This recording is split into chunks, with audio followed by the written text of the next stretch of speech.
Uno, dos, tres. Indeed. So thankfully, you experienced underground hip hop, because I talk about it often, you know what I'm saying? But it's not enough of us that actually experience. So I think people be thinking I'm like overhyping it or putting too much on it, because that was, you know, my youth, you know what I mean? But I'm still trying to document it and pull it together, because it's being lost. I mean, not only the music, because a lot of it was just recorded on cassettes, you know what I'm saying? But also the memory of the work that we put in to develop that culture. So, you know, talk to me, man, about some of this LA underground hip hop and your contributions, please. Just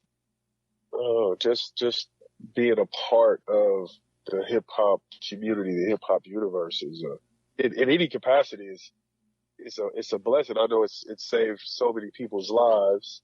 Mm-hmm. You know, they're like, "Oh, hip hop saved my life." It's like, well, you know, because literally and there was a saying, someone said, you know, hip hop is a contact sport, and I was talking to, I think, my stepson. I was like, you know, actually, that's wrong.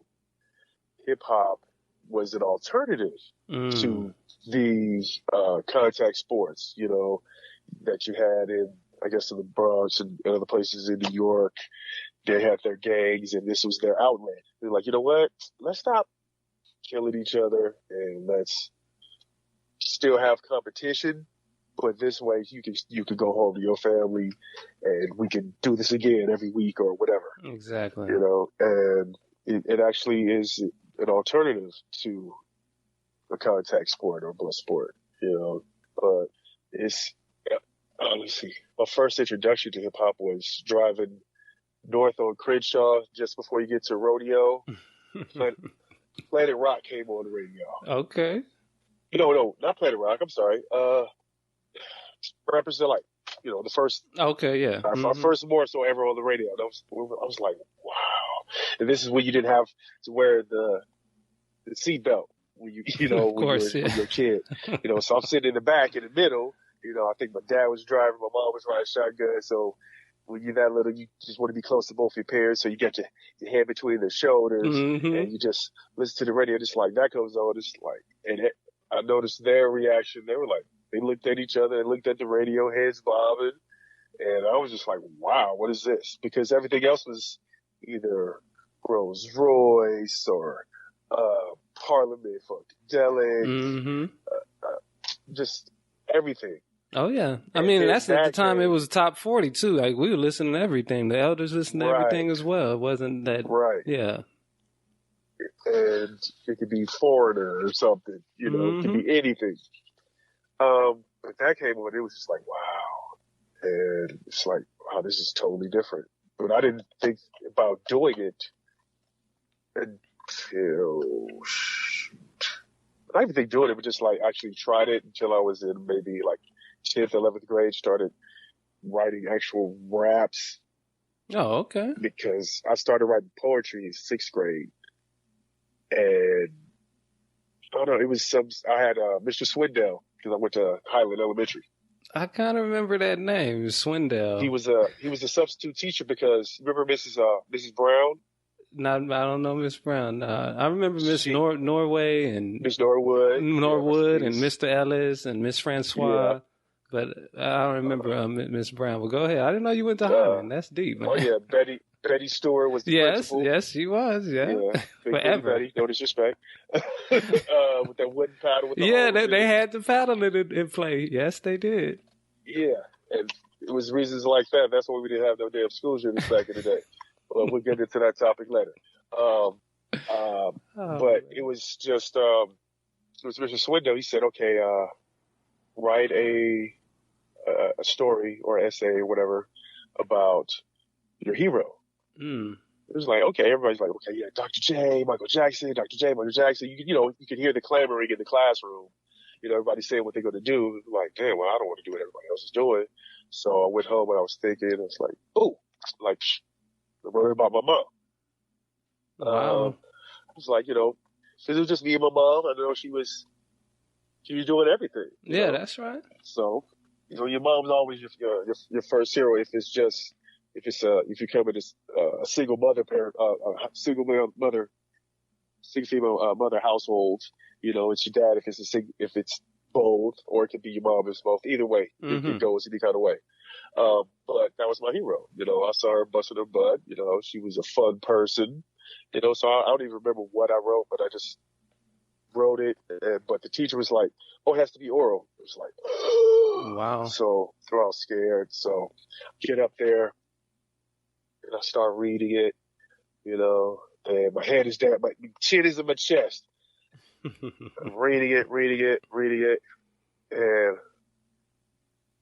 just ignoring the sound like people got like colds or something. I'm not paying attention what the weather is, but thinking like everybody got a cold or something. When I finished, I look up. I'm thinking people were sniffing because they had colds. People were crying. This is 6th grade. Kids were crying. Dudes, so you moved girls. them to tears with your yeah. Wow. And I was like, what the fuck's going on? Oh, sorry for the language. No, like, it's fine. Whoa, what's going on? I looked at the teacher, and that look on his face, I thought I was in trouble. Mm-hmm. I was like, oh, snap. Oh, damn, I did something wrong. I'm going to get an ass whooping for this. And he was like, has your mother read that? I was like, no. It's like, come with me. Took me to the office. I was like, oh, wow. snap. And the only time you go to Miss Gilbert's office, it's that paddle or something. They call the moms, and we all knew, don't have me, leave my job. Yeah. Coming up to this school. We all got that talk. And it was just like, called her up there. She read it. Like, oh, wow. She cried. I was like, oh, wow. These words can do this to people. This is really cool. I know I'm rambling about me. I'm like nobody in the scope of hip hop. I'm just a surveyor. I've participated in a few different aspects. There's so many integral parts of hip hop that are just like, just like how everybody else gets their start of how they write or whatever. It's like when you hear your first hip hop song, like I said, was, Rappers Delight going, you never forget where you were. Mm-hmm. North on Crenshaw right before rodeo. So when did you start like showcasing your skill sets? Like, I mean, obviously you go to, you had to go to the circles. You went to the you went to Oz, right? We had to go to Oz to realize like, oh shit, there's more than just myself. You know what I'm saying? Like there's others. But when did you actually start participating, like picking up a mic, or I don't know if you was a turntablist or what other contributions you had? The first thing I saw that blew my mind with hip hop, I was 9th grade at Inglewood High School. There was this cat named Troy. And he was what was called freestyling. And you throw a topic at him and he was just off the dome, going on and on and on and on. Not like how someone say, hey, truck, I'm stuck. And they go just say that one word and they go off to a tangent about something else. He would stay on topic. And it was just that's like, impressive. wow. Didn't think that was possible. But I started, I moved to the Valley in 86, but I was always going back to Inglewood every single weekend. Catching the 420 on Winston and Burbank to Hollywood and Highland to get the 212 to get off on the Brand Cinderella. And I would walk back to where I lived on Beach of Venice Way all the time. Were you tagging at that time? Because if you were tagging, that's all city. If you couldn't come that far on the bus, I would scribble here and there. Yeah, but that wasn't the focus. Yeah, that wasn't the focus. But I'm like, everybody, if you rode the bus, you did something, you little scribe stuff. Like, oh, is this a mean streak? Is this a pilot? Don't mind if I do. Know. It's like, I might as well put a little shum. And then when you get on that bus again, it's like, yeah, that's it. The fame, homie. That's the fame. It is. So I would always, like in the Valley, I was just like, it was different. I was accustomed to my original friends growing up in Inglewood. And this, the Valley was something different. So I would go to to Inglewood, and I would actually spit, spit in different places, spit around the homies and just hold my craft. Wow. But nobody in the Valley knew I rapped. At all. So I was like Superman. Yeah, that's what I was gonna say. And then I come down to Gotham City and put the work in Inglewood and oh man. what did I, let's see, I just started, I never wanted, I was scared. I didn't want to be like the main focus of a group. I didn't want to be the front dude. I was just scared. You know, I was like, nah, like, I if I heard that get was the crew, Busta Rhymes had that same feeling. I thought that was right. interesting. Yeah. Okay. And looking back on that, it's like, you know, there was, you know, some instances where it's like, no, I got to be loyal to my crew. I can't do this and this and that. And then you realize, like, damn, I should have got my Busta Rhymes on Method Man on, you know, with, you know, and of course, with no disrespect to whichever crew you may be with or group or anything. It's just that, like, hey, I love this art. I don't have to just do a songs with you. Yeah. You know, it's not like, a committed relationship, you know, per se, sexually or something like that. Indeed. Like, oh, I can't, you know, but it has it's to be exclusive. You only. Yeah, I can only rock the mic with you. I'm only getting beats from you. It's like, What was some of the crews you were affiliated with? Well, we had, oh my gosh, we was trying to create names. There were so many that were just whack. It was hard. A lot of the good ones was already taken. It was like, tough. I don't know, all kind of crazy crap. But I don't know where I got it from, but I just, you know, just came up with a Bedrock Tribe. Okay. BRT. It was like, yo, check it out. Boom. We were going to do the corny, okay, everybody get a name that's associated with like Bedrock. Oh yeah, that's official. Yeah. It was like, I was like, yeah, I'm gonna be T Rubble. I was like, nah, it just didn't work. But the crew was cool size. It was, you know, me and my brother, Chief, that, you know, a lot of people know by many different names. Yeah. A cool couple. We had, you know, the homie Miguel. We had, you know, some homegirls, Vicky, Angela, Shaka, Tina. We had some cool people, nice. You know, that we considered family, you know, and we all rolled for each other. You know, we just, you know, it was cool. It was Bedrock Tribe. So we all built our thing on, okay, we go to the mall, we go rock our Flintstone shit, and we find t-shirts, or back then you would wear pajamas or like boxers, and the girls would wear boxers. It was such a creative time, man. Everything was just like about originality. Oh, you had to be original. It was like, if you did something that somebody else did, you would immediately get called out. You could be anywhere like, such and such did that. Yeah. You couldn't even sound like another MC. You can have a completely different content, but oh no, he sound like Rakim. He a biter. It was like, you couldn't do no iggity. Don't do that. There's already one group that does that. Stop it. Now it's like, he sounds just like. Yeah, that's the thing. No. Yeah. But, you know, not to knock what they do.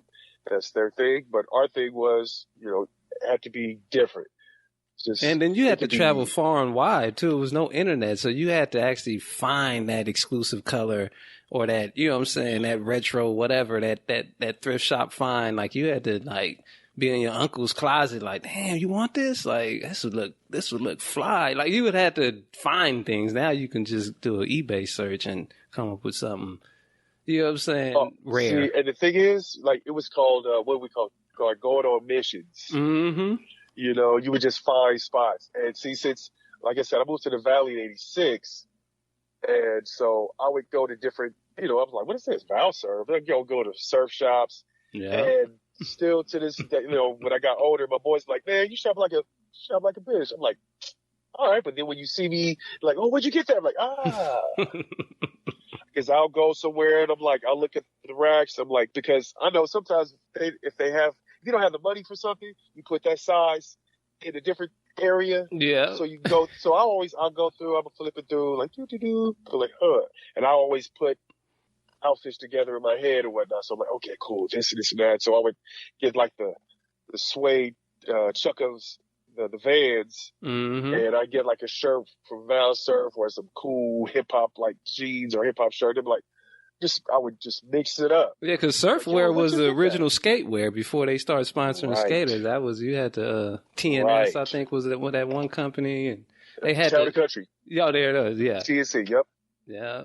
But that was before Quicksilver and when Quicksilver brought out Roxy. That was before that. Damn. What was that stuff? Hang 10. What was that? Yeah. OP, Ocean Pacific. Yeah. All that old, Yeah, even had the fly shorts. They had the longer shorts back in the day. Like, that was killer. Yeah, the boy shorts. Yeah, because there was some cats that was rocking the dolphin shorts. And I wasn't doing that. Even no. I've got documented history. Me back in 6th grade with longer shorts. Yeah. And them dolphin all the way up. I didn't do those. Those were like underwear outside. I don't know. It's not the move. Oh, anyway. Man. So when did you come across The Good Life? Sheesh. Or did you come more on the tail end when it was transitioning to Project Blow? It was Good Life. I remember it because it was on Chris Rodak's exposition. I went there. It was just like an amazing, spot. It was like, whoa. It's hard to describe because if you show the physical building, it's nothing. It's nothing to see. But the energy that we brought to it was incredible. Yeah, you go to it in the daytime, like, it's just a little switch spot. Okay, all right. Yeah. But was that Thursdays? Yep, Thursdays, yeah. You go there and it's like, whoa. I think I was probably the first time I saw it, I wasn't even going to, I knew nothing about it. I think I was in the car with my mom. We were going to LA or Inglewood or something. We're going down Crenshaw. And it's like a gang of people right there. I'm like, damn, what the hell? And I look up like, they're all around my age. What the hell? What's going on? Oh, seems pretty cool. And thought nothing of it. When I went there, I was like, yo, the most amazing thing I saw was Micah 9 freestyling to a brother playing the trumpet. And if you ever heard of Freestyle Fellowship, I'm quite sure everyone has. Micah 9's style is just like, it's so abstract and it's so left brain, but it works in its own in its own unique way. And it's like, wow, nobody. That's why I've never been a fan of people hate me when I say this. Like, I've never been a fan of Bone Thugs because I've always felt like they've always capitalized on just one of Freestyle Fellowship's styles. Oh yeah. So I'm like, nah, can't do it. But he was freestyling to this dude playing the trumpet, and it was just so in pocket and offbeat, on beat, and just like. Yeah, it was an extension. Wow. It was an extension of jazz to me, like just that scatting. Like it was incredible, man. That was definitely a beautiful flow. Like the improv. Yeah, it was one of the most amazing things I swear I've ever seen in my life. It was incredible. And then you get up, you see the dudes that would become legends. They're thinking back, it was like, yo, that was such and such that was up there. Yo, that was Ace. And yo, oh, snap. That was Volume 10. And it's like, oh, that's. Yeah, Skilo. I remember he actually did that hook, like years before actually dropping that single. So the fact that became, I wish I was a little bit taller, that actually was part of his flow and presentation. Like, so we had those exclusives before cats even blew up, you know what I'm saying? So that's very special. I heard 20 acts or something insane got signed out of that place. Yeah, which is remarkable because it's a testament of just the dopeness that was cultivated there, man. The freedom, to be what you want to be, come as you are, do your thing, just don't be whack. And no cursing. Yeah. I remember when Medusa was with Coco, and that was what they Sin, I think was the name of the crew. That shit was special too, boy. That was strength of numbers. And what I remember, she would say, "Yo, you should come down to the come down." So I was like, I wasn't. I didn't think I was dope enough to get up there. Honestly, he was like, yo, that's the shit down there. Oh no, that was Apollo, because you can get booed off. That was tough. Oh yeah, and nobody wants that. So, but Medusa, well, Mo, as we call her, it would be me, her, and my brother, Chief. We'd be in the living room, banging on tables, smoke session, drinks, and, whatever, just chilling, just at the crib, and just, she'd be flowing, we'd be freestyling. He took me to Fat Jack's house. Mm-hmm. You know what the apartment was, a beach. We walked to Fat Jack's just off of like. Your sound quality changed. You got us on the. Hold on. Okay. Hello? Right. Yeah, go ahead. Okay, sorry, that's the Bluetooth of the car. Yeah. I remember Fat Jack. Yeah, in his house on the other side. Yeah. On the other side of La Brea, and I was just like amazed to see him like put stuff together. Oh yeah. I was like, wow. And that sound is like pre-Outkast too. What Outkast is famous for, he was doing that on the underground level, like amazing. Yes. Yeah. People. Oh my God. Yeah. It's great of you to say that because that's absolute truth. The Fat Jack sound was just so muddy, like the Mass Men sound. Mm-hmm. Oh my gosh. And I would, sit there and there would be different people that would come through and, you hear the tracks he's playing for. It was like, wow. The tracks he's like, here, pick this out. What do you think about this one? Medusa, she's flipping through tracks. I was like, damn, just to see that process. Yeah. Oh. And her live show is still one of the best things that I've ever experienced. Like that, the showmanship, for lack of a better term, was incredible. Like, I remember she opened for KRS-One at the House of Blues, and it was like we was pretty much finished. And she had a short set, but she came out popping with the crew with the matching Adidas suits. Like it was just, dude, incredible. It's all about the show. Yeah, all about the show. Well, I'm sorry, it's not all about the show. Show is 100% lyrics, 100%. She's about her damn business. Yeah. I remember she was holding down Faye Dodo's, and you would have came the month before, or I don't remember if it was weekly, but you would have come before, and the set just would feel different, like every time, man. Like incredible skills. I love rocking at Faye Dodo's. It was just, it's a wonderful vibe. Yeah.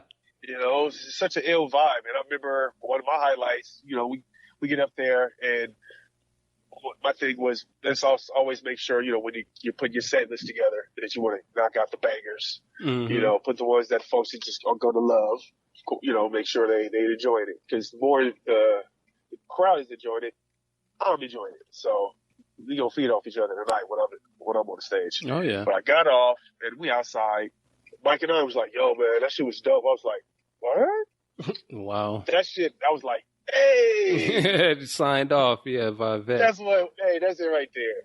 Because it was like it came full circle. Because when I saw him spitting to the trumpet. Mm-hmm.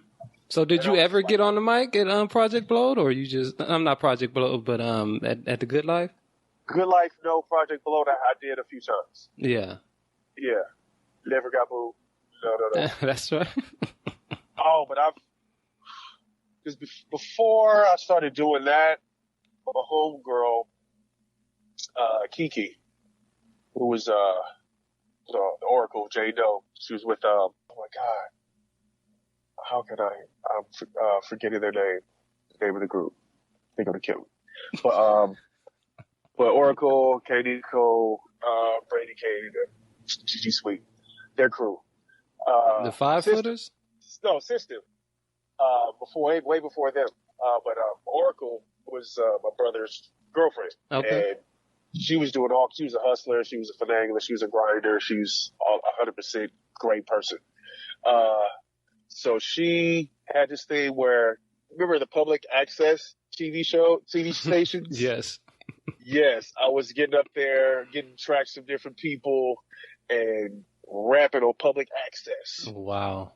I would pay my little, however, couple of dollars it was, and it would come on, and people would recognize me as a solo act or with your crew. As a solo act. Okay. Yeah, as a solo act. And what was your rhyme name? at that time? At that time, I was just going by Tramell. Oh, damn.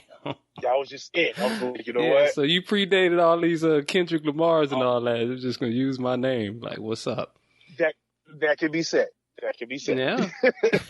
So I was just Tramell. I was trying to find, that's during I was trying to find myself type of, so I have these different aliases, but I was like, nah, I can't just come out with nothing corny that don't mean anything, like, what does that mean? No, I'm not coming out with palm tree fruit, MC. No, I couldn't do any of that. But you ended up getting recognition from that cable show. That's deep. Yeah, I would be places like, hey, you're, I was like, oh yeah, so I, got a little bit of the, stage fright in this, out, in a manner of speaking, mm-hmm. From doing that. And then I would, just do different, be at different spots, if there was a cypher, I would hit it, but I got into this group called, I guess I was always part of, my crew, but I was the only one that rocked. I had homies that danced. Mm-hmm. And so I remember we went to Studio East and, what was it? All the homies were dancing, they're battling folks. And that's homies are serving them. Let's be clear with the dancing. We talking about housing? What was considered housing at that time? It was called housing. Oh housing, man, that was a grooving, beautiful era, man. Housing, grooving. That was the dopest, man. That was like the evolution of breaking, man. We had came with another wave, and that's also being lost, man. That footage needs to be everywhere. It's incredible, man. So you had dancers in your crew. That's dope. Okay, go ahead. Yeah, everybody could dance except for me. I was like, I could bust a little up rock or something, but I wasn't hitting the floor. It was ugly. So I remember one time we were actually way over at Studio East, and the homies were battling. Where was Studio East? I'm not familiar with that.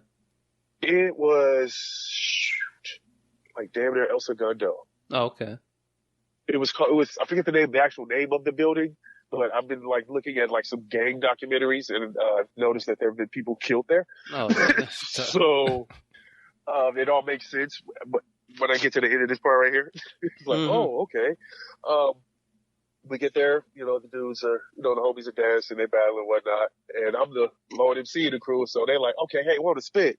So, all right, okay, cool.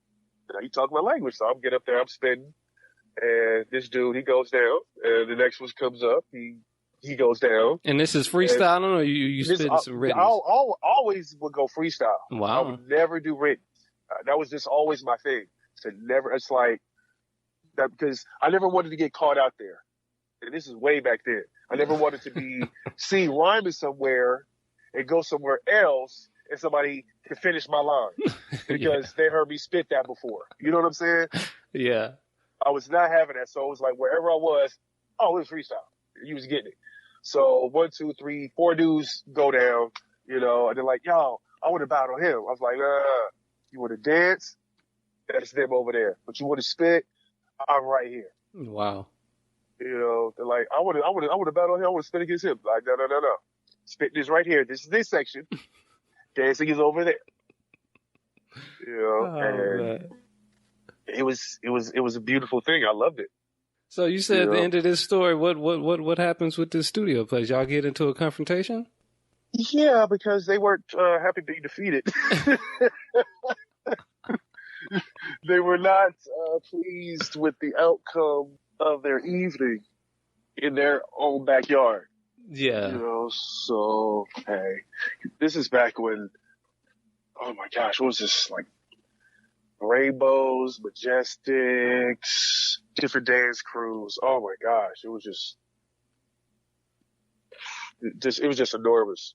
Just the amount of dance crews. You see everybody with the size 45 and 52 waist jeans. Yeah, with the braided belt, with the Hirachis. The braided belt hanging down. All you can see is the toe of their sneaker because the cuff is so huge. It's like you can tell exactly what sneakers they wear just from the toe. It's like, oh, you got on the. Yeah. That's all. And then taggers used to dress in a similar fashion as dancers, so it was like same way yeah, because you can rack paint, you can rack you know it, markers. yeah, Same thing. And a lot of times the dancers were the writers. yeah. It was like cross disciplined. You had several contributions typically to the culture. Like he wasn't necessarily just one dimensional. Right. Yeah. So it's yeah. I don't know of it. I don't think anyone. I'm sure there's some people that just like, okay, I just do this, but it's so it's. It was after you tried. Like, you tried to rhyme and realized, man, that rhyming ain't for me. You know what I'm saying? Like, so you got that rhyming background and that respect for it because you tried to put them lyrics together and it didn't come together.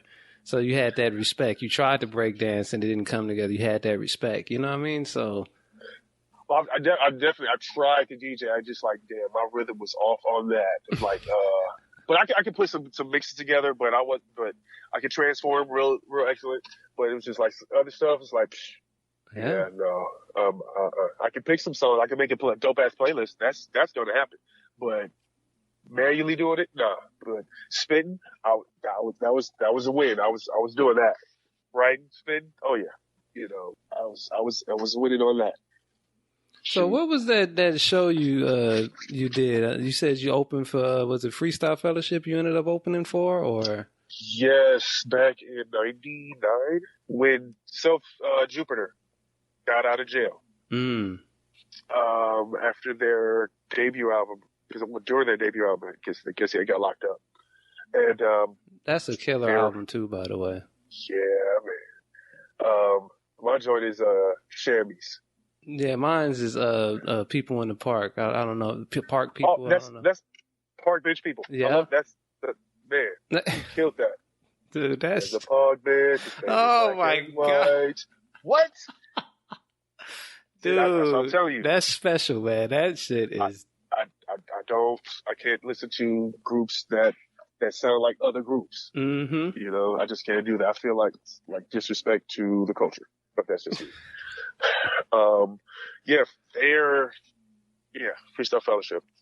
That was the reunion show, and it was at Whiskey. Mm-hmm. What is that? Whiskey A Go Go is the full name. Whiskey A Go Go. Mm-hmm. We walk in there, man. It was front to back. And Whiskey isn't a big place. Yeah, it's not a big place. Mm-hmm. So we're in there. Packed like sardines. I wonder if this is the same show I was at. I don't remember the year, but I caught a show. I don't know if they performed. If they hadn't performed there multiple times, then I may have actually been at this show. But if they performed a few times at that venue, I might have caught another one. I definitely didn't. I didn't remember seeing you perform. But it was so much going on. It was indoors and outdoors. It was a line outside. Like it was, like you said, it's a smaller venue. So, people out there, smoke breaks or whatever they're doing, it was all kind of, it felt like, Leimert Park actually in Hollywood. That's what it felt like. Yeah, it was, let me see. I don't even remember what, I know it was Freestyle Fellowship. I don't even remember who else was on that bill, but I know we got there right when we were supposed to perform. And it was like, walk in, head straight to the stage. And it was the most incredible feeling. That was the very first show I did as a group. And that was with my partner, Johnny Love. Wow. And because that was our very, very first time performing anywhere, except for an audition that we did that was terrible. But it was awful. It was absolutely awful because we didn't prepare for it. There was this little show called, oh my God, what's this MTV show called The Break, I think. And you get up there, you audition, you do your little rap or you sing, and you get moved on, you get a prize or whatever. Mm-hmm. But we didn't rehearse before that, and we sucked. We sucked. So what made y'all think y'all can show up there unrehearsed? You know what? We just thought, we're like, because you do it in the studio so many times. Oh, I see. Because we would just be in the studio all the time because the studio was in my partner's apartment. I lived directly across the street from him. And so we always worked. We always stayed in the studio. You know what I mean? So it's like, okay, we always spin, we always creating. So you're thinking, that, oh, okay, we got this. No, it's totally different animal. Knowing it and being able to perform it. Yeah. Totally different animals. So after we sucked, we would always rent a rehearsal studio. And we were rented, say like we had a show, what's today? Wednesday? Mm-hmm. Hey, you guys got a show Friday. Oh, okay. Well, let's go today, Wednesday, and let's go tomorrow, or Friday early in the day. Mm-hmm. Okay. Cause we want to work out we want to perform the set list the way we want to perform it on stage. Yeah, no, it shows. It shows the difference between those that rehearse and those who don't. Yeah, so after we failed at that MTV thing, we did our very first thing we did was the Freestyle Fellowship show, and it went off without a freaking hitch. They cut us short by like about two songs. Mm. So, and they let some other group go on. After the other group got off, they were like, "Oh my God, I wish I would have gave you guys more time. You guys fucking killed it." I was like, "Oh, cool, all right," and of course, Fellowship, they murdered it, but it was always a really dope feeling, which let me know we had something, was whenever we would perform or open for somebody huge or dope at the end of the night, when people would come up to me like, yo, like, whoa, word, I appreciate that. Do you still have any of your recordings, and are they available like anywhere, YouTube or otherwise? I think we do have a couple. Yeah, we do definitely have a few things that are on YouTube. A few videos that we did. Good. And let me see what else. Because I don't know why y'all don't do that as MCs, as producers. That like at this point, like it just sitting in y'all archive is not helping. You know what I'm saying? But it seems like everybody does that though. I don't know why we never put out anything. We never. It's not like there's a hope that. It's not like there's a hope of, well, I'm gonna perform. If y'all end up doing art today, it would be more than likely newer art or a combination of art, or it wouldn't be just like this archive. But I don't know why. Right. I know so many creators that just sitting on their craft. Like it's like there's those of us that like that sound. Like we aren't over it, but it's hard to find y'all. You know what happens?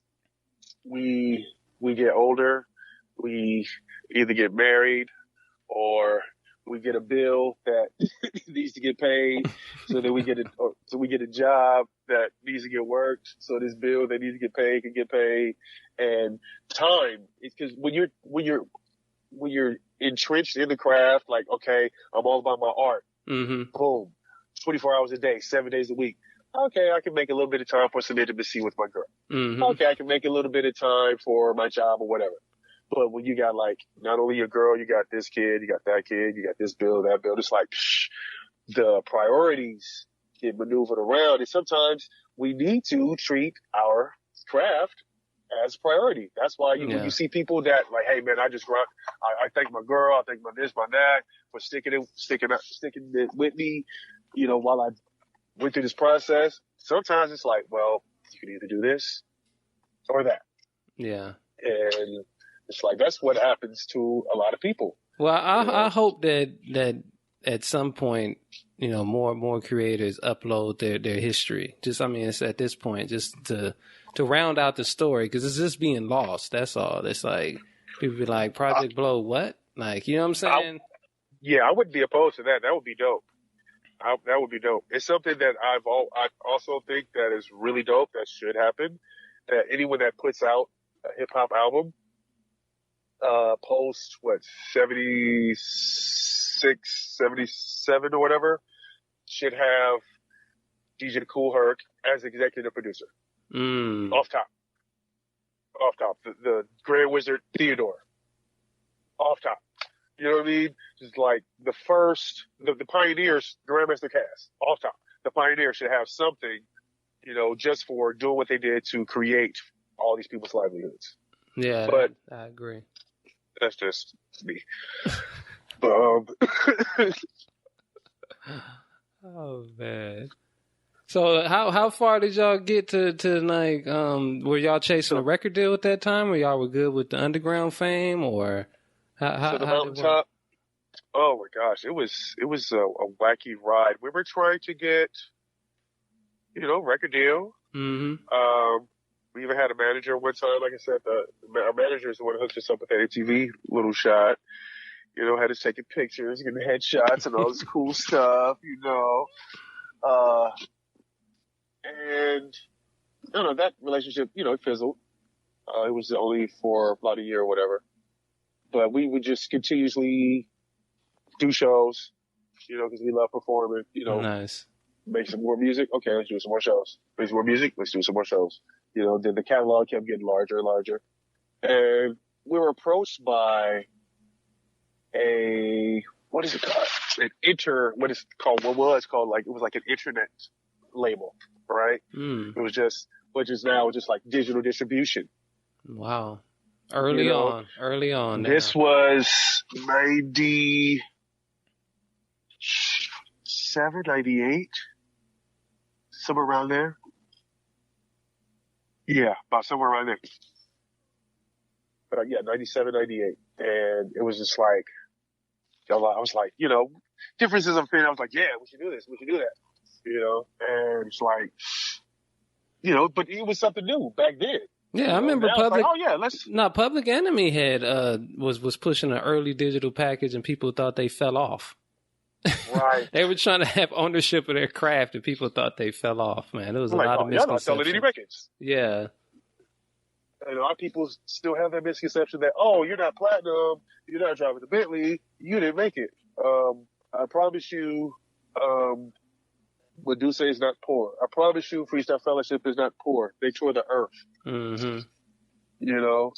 People are like, oh, they don't have Bentleys. No, but they're good.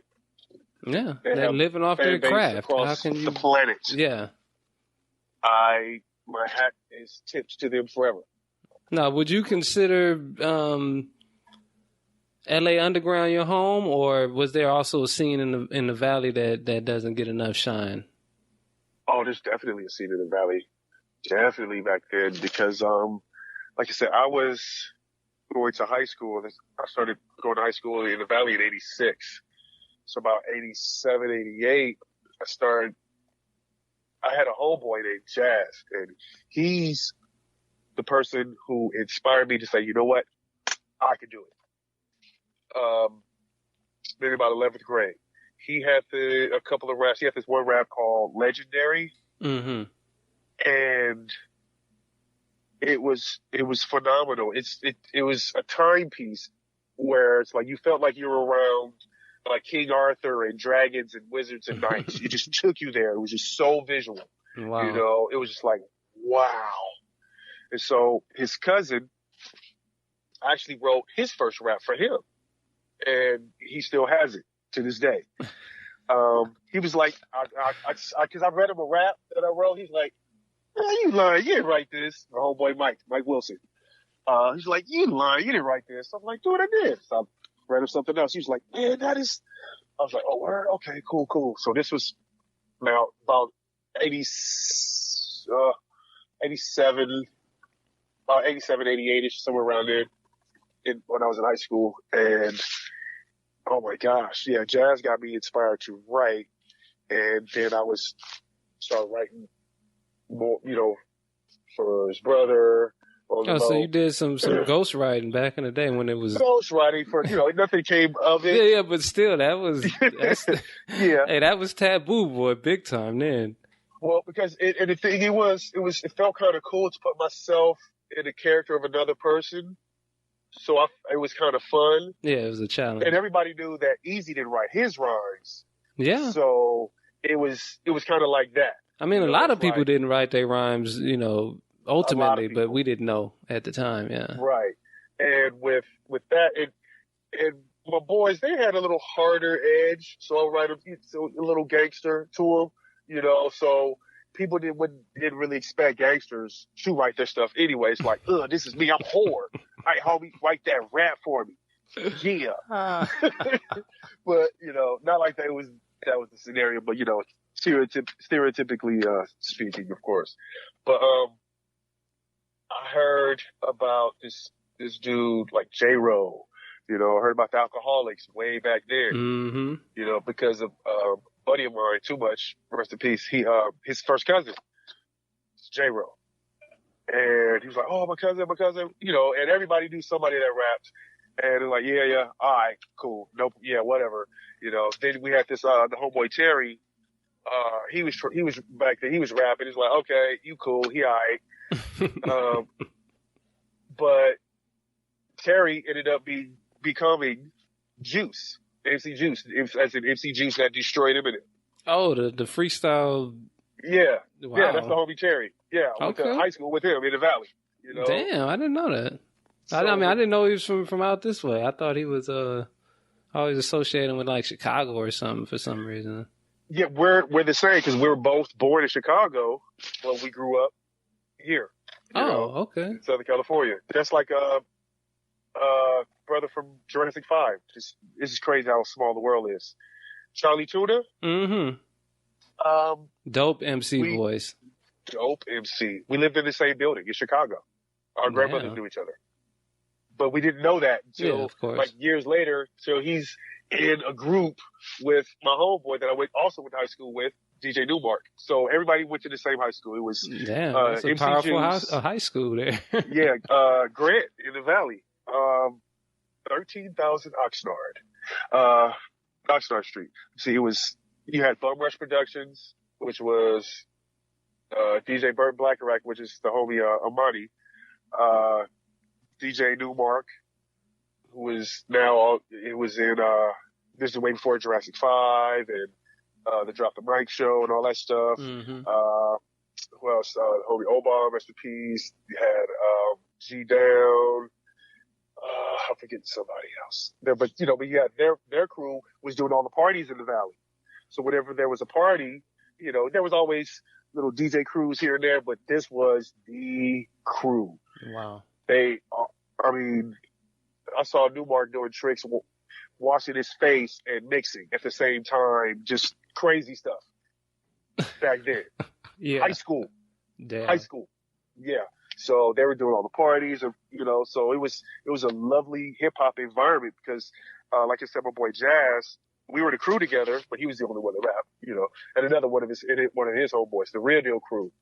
Our high school rivals, Grant High School, was North Hollywood, and I forget the name of their crew, but one of the MCs in their crew was MC Breeze, as in King T just called it MC Breeze. Back then, yeah, LA Posse, that MC Breeze, so of course how you got like Inglewood and Morningside High Schools are rivals, Grant and North Hollywood are rivals, Okay. so it's like that. So if there's an MC in Inglewood, there's an MC in Morningside, their crews are rivals. Yeah. And Jazz had an offer from Def Jam back then when he was a senior in high school. Wow. And he was like, "No, I want to finish high school." We were like, "Dude, it's Def Jam."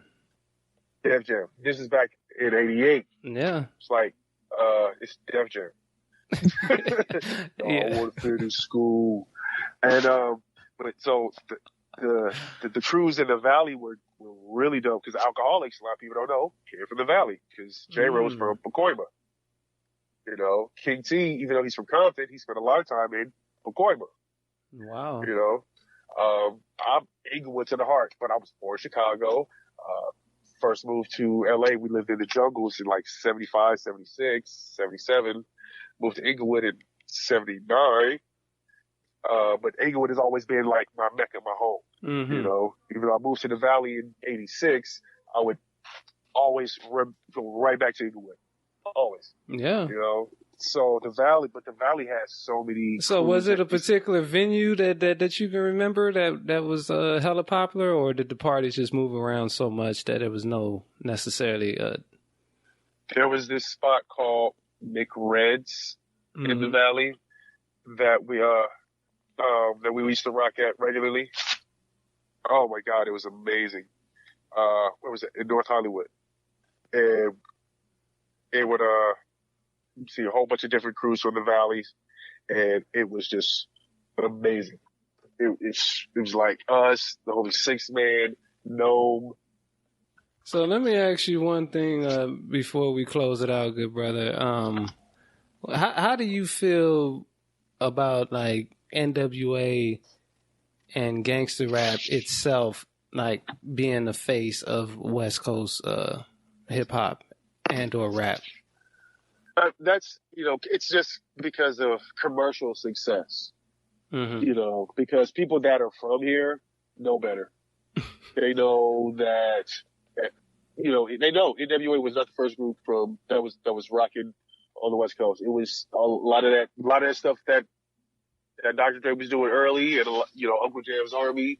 It was a lot of funk, techno-ish type stuff. Yeah, Egyptian Lover, all that. Yeah, Egyptian Lover, baby.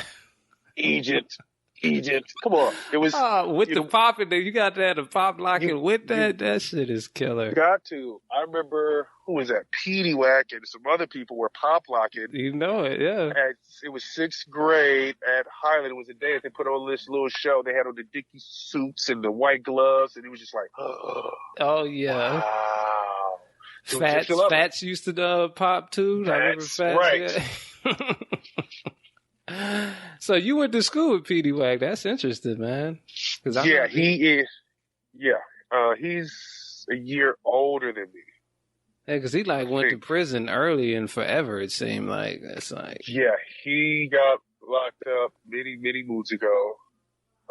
And then I remember when he got out because I was about 19 because I remember they wanted to put me on. That's how I remember how old I was, because I was 19. I had the pad tapered pants with my black creepers, my cardigan sweater. Yes, man. And my African medallion. Yeah. So they wanted to put me on in that attire. Hey, but so you was considered a prepster. Remember that was a term back in the day. Yeah, too. I was also, but I had so many different ensembles that I would wear. Yeah, so 89 was like 2000. I turned 19 in 2000. Yeah, somewhere around there. And it was like, that was the look for me. I was doing the part of my hair. So maybe it's 89. So I was doing the part of my hair. I put the little dye swirl. I had the whole thing down. And I was fully ingrained into it.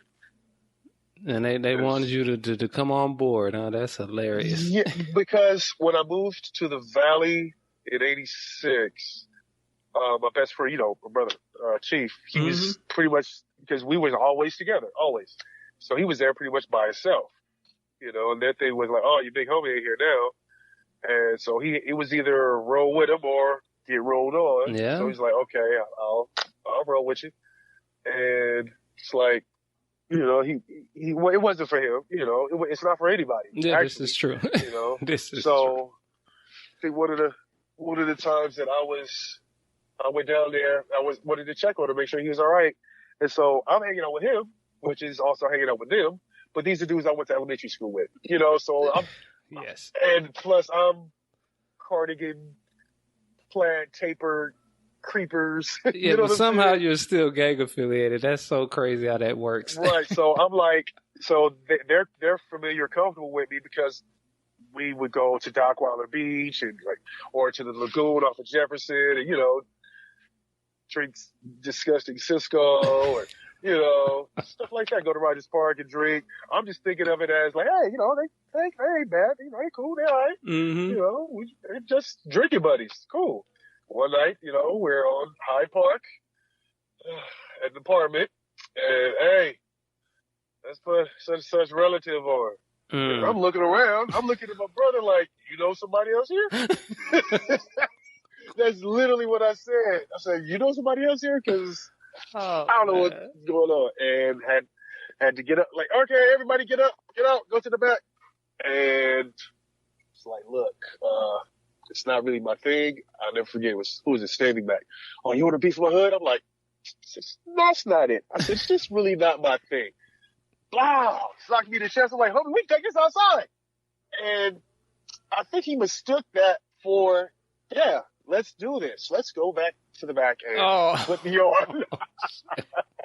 So it was like, hey, I had to go from the shoulders, one by one with a few different people. And, everybody got lumps, and I'm still not affiliated, I was trying to tell him, like, look, that's not my thing, but this is what we're going to do. All right. And we did what we all did. Like I said, everybody needed some ice after. Shit. But, Oh, hey, man. it was, and it was, there were so many stories about that night, like about rappers from Inglewood, because that night there were like, literally, like big homies, like dudes older than me, OGs from every Inglewood gang were there that night for some reason. Every. So it was, it's definitely a memorable night. I'm not putting anyone's names out there, Yeah, but there's definitely some rappers that were mentioned, and wondering, people were inquiring about their affiliation. And like I said, there was every gang in Inglewood there, and everyone was like, no, no, no, no, no, no, no, yeah. Yeah. But I was scared. I was scared as hell. So I was thinking of, like, they were all gonna just jump in at the same time and just start whooping my ass. But it was cool. It was fair. Everybody went head up, and it's just never been my thing. I've been, we've all been stuck to, like, hey, where you from? And I'm like, what? Excuse me. Yes. And just from when they hear you speak, like, oh, my bad, homie.